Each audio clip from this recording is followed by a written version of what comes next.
Boa tarde, senhoras e senhores. Sejam bem-vindos à teleconferência de resultados da Trisul, referentes aos resultados do primeiro trimestre de 2025. Estamos aqui com o senhor Fernando Salomão, diretor vice-presidente financeiro e de relações com investidores. Antes de prosseguir, gostaríamos de esclarecer que eventuais declarações que possam ser feitas durante essa teleconferência relativa a perspectivas de negócio da Trisul, projeções e metas operacionais e financeiras constituem-se em crenças e premissas da diretoria da companhia, bem como informações atualmente disponíveis. Considerações futuras não são garantias de desempenho. Elas envolvem riscos, incertezas e premissas, pois se referem a evento futuro e, portanto, depende de circunstâncias que podem ou não ocorrer. Investidores devem compreender que condições econômicas gerais, condições da indústria e outros fatores operacionais podem afetar o desempenho futuro da Trisul e podem levar a resultados que diferem materialmente daqueles expressos em tais condições futuras. Para abrir a teleconferência de resultados, passo a palavra para o senhor Fernando Salomão, que iniciará a apresentação. Por favor, senhor Fernando, o senhor pode prosseguir. Boa tarde a todos. Sejam bem-vindos à nossa teleconferência de resultados referente ao primeiro trimestre de 2025. Agora, iniciando a apresentação pelo slide número 2, destacamos o desempenho das vendas brutas no primeiro trimestre de 2025, período no qual registramos um recorde histórico para um primeiro trimestre. Vale mencionar que esse período do ano, tipicamente, apresenta vendas inferiores aos demais trimestres, devido a diversos fatores sazonais. Neste trimestre, as vendas brutas percentual Trisul alcançaram 339 milhões de reais, representando um crescimento de 3,3% em relação ao mesmo período do ano anterior. As vendas líquidas, percentual Trisul, totalizaram 292,1 milhões de reais, o que significa uma queda de 4,8% em relação ao primeiro trimestre de 2024. Além disso, a nossa VSO em VGV ficou em 13,1%. Passando para o slide número 3, apresentamos as imagens dos lançamentos realizados nesse trimestre. Ao todo, tivemos 2 empreendimentos lançados, somando um VGV percentual Trisul de 456 milhões de reais, distribuídos em 1.323 unidades. Primeiro, lançamos a segunda fase do empreendimento Eleve Parque Sacomã, com 606 unidades e um VGV de 169 milhões de reais. Vale destacar que já vendemos quase metade das unidades em apenas 2 meses. O segundo lançamento faz parte da nossa linha de compactos, o Collection Vila Mariana, com 717 unidades e um VGV, percentual Trisul, de 287 milhões de reais. Ele está estrategicamente localizado próximo a 3 faculdades e à estação de metrô Vila Mariana. Esse projeto, que foi lançado no final de março, já conta com quase 1/3 das unidades vendidas. Agora, no slide número 4, finalizando a parte operacional, apresentamos agora o nosso Land Bank. Ele manteve o valor total do quarto trimestre de 2024, somando 4,8 bilhões de reais. No entanto, tivemos uma redução no valor on-balance, em função dos lançamentos realizados nesse trimestre, e um aumento no valor off-balance, reflexo das prospecções de terrenos já voltados para os ciclos de 2026 e 2027.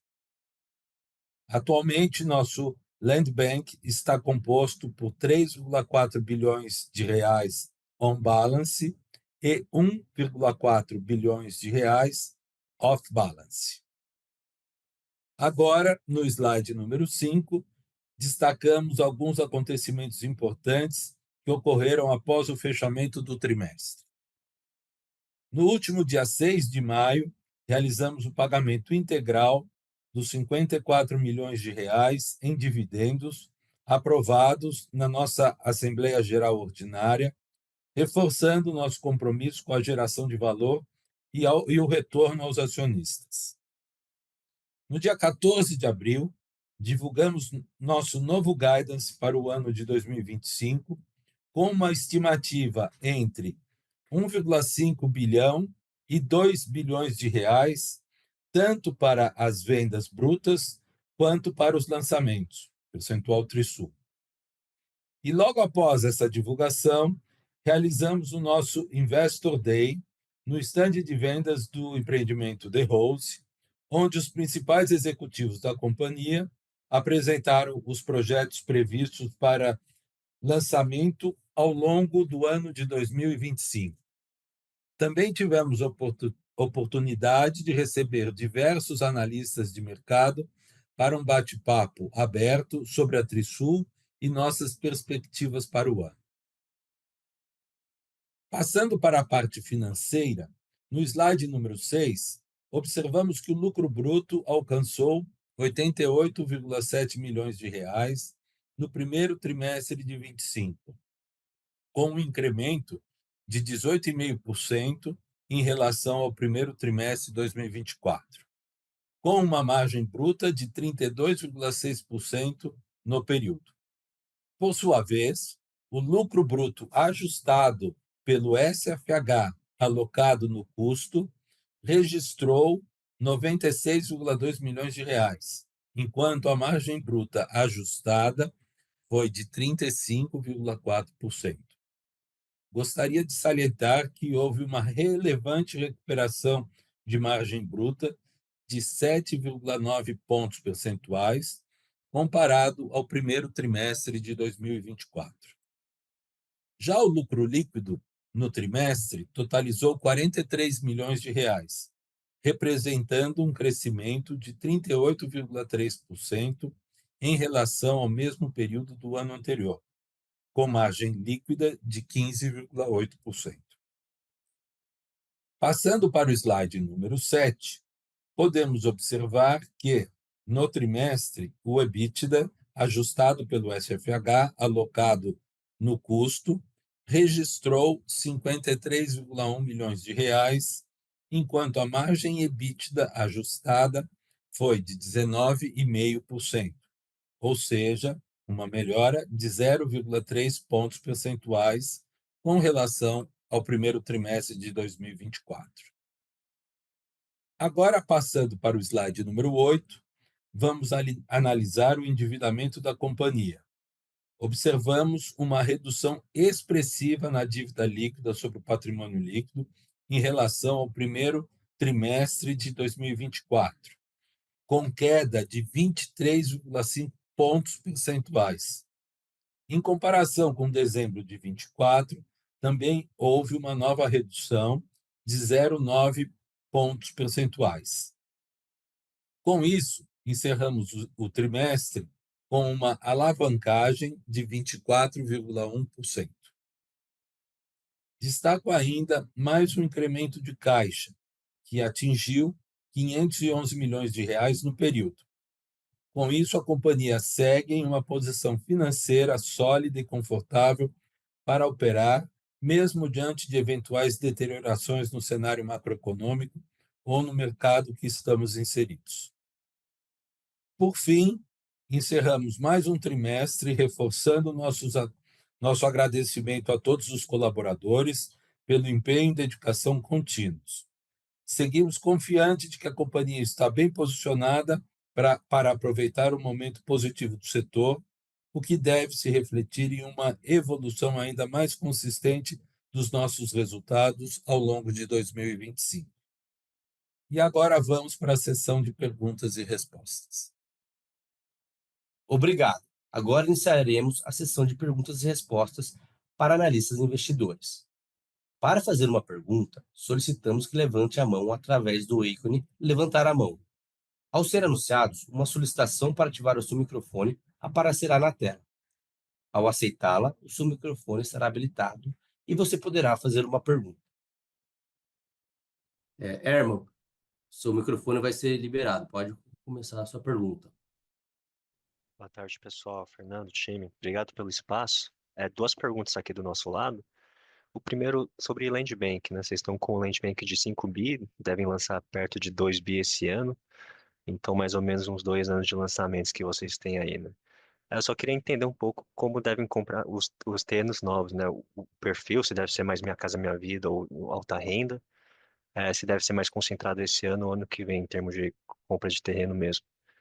A segunda pergunta é sobre a rentabilidade, né? A empresa tem evoluído bastante, margem bruta perto de 33%, margem líquida 15%, e aí tudo isso levando a um ROE de duplo dígito, 2%. Queria entender um pouco mais o nível de retorno, uma meta que vocês têm, se é que vocês têm, né? Que vocês esperam chegar aí no médio e longo prazo. É isso do nosso lado. Obrigado. Boa tarde, Herman. Tudo bem? Obrigado pela pergunta. Em relação ao Land Bank, você tem razão. Nós temos terrenos suficientes para esse ano e para o ano que vem. Então, nós estamos em franca temporada de compra de terrenos.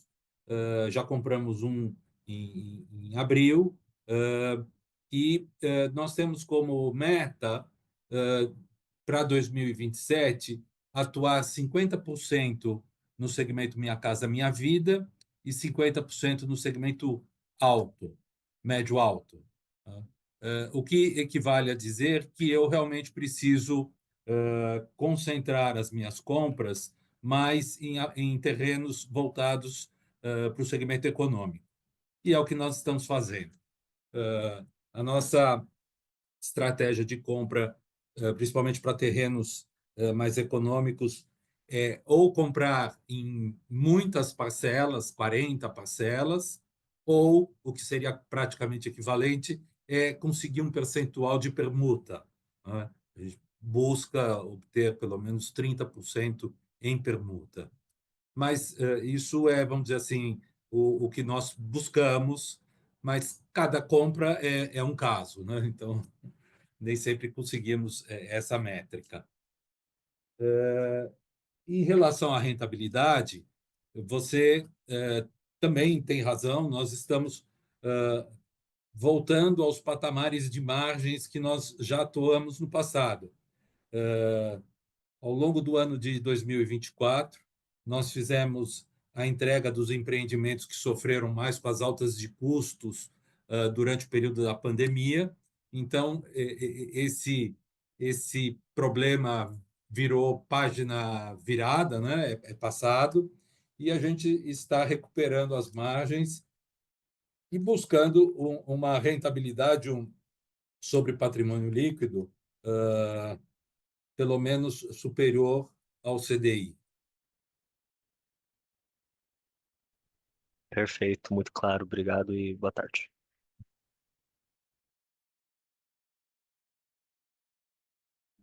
Obrigado, Herman. Agora a gente passa a palavra para Juliana Veiga, do Itaú BBA. Juliana, seu microfone vai ser liberado. Boa tarde, pessoal. Aqui do meu lado são duas perguntas também.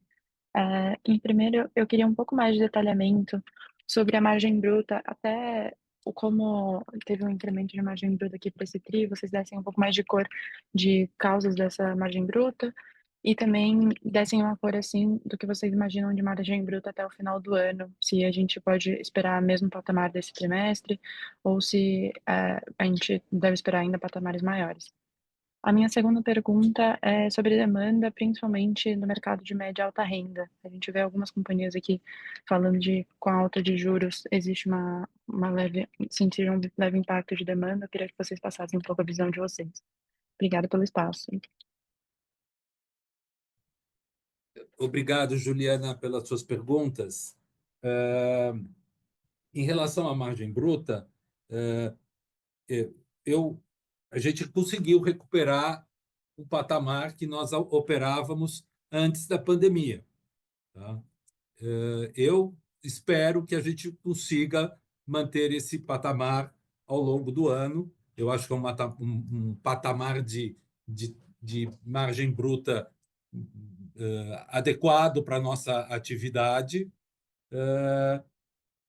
em que pese que alguns dos terrenos que nós já compramos foram terrenos em permuta e que geralmente geram uma margem bruta um pouquinho menor.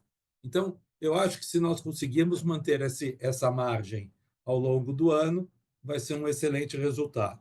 Tá? E também fazendo só mais uma consideração, a gente não dá guidance de margem, tá? Mas internamente é o que nós esperamos, uma manutenção dessa margem. Em relação ao segmento médio-alto, nós estamos vendendo. Nós entendemos que o primeiro trimestre foi um trimestre bom, tá? Dado que é um trimestre que tem mês de férias, janeiro, é um trimestre que tradicionalmente as vendas são mais fracas, mas foi bom.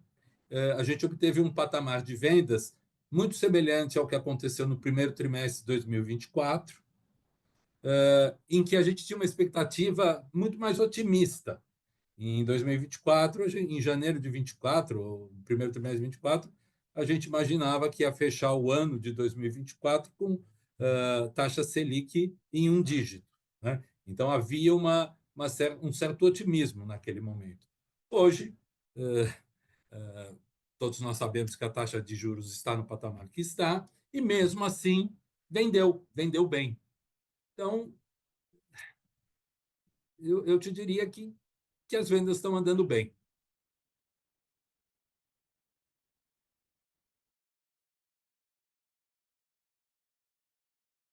Perfeito, obrigada, pessoal.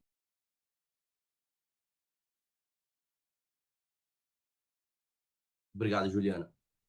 Lembrando que para fazer uma pergunta, solicitamos que levante a mão através do ícone levantar a mão.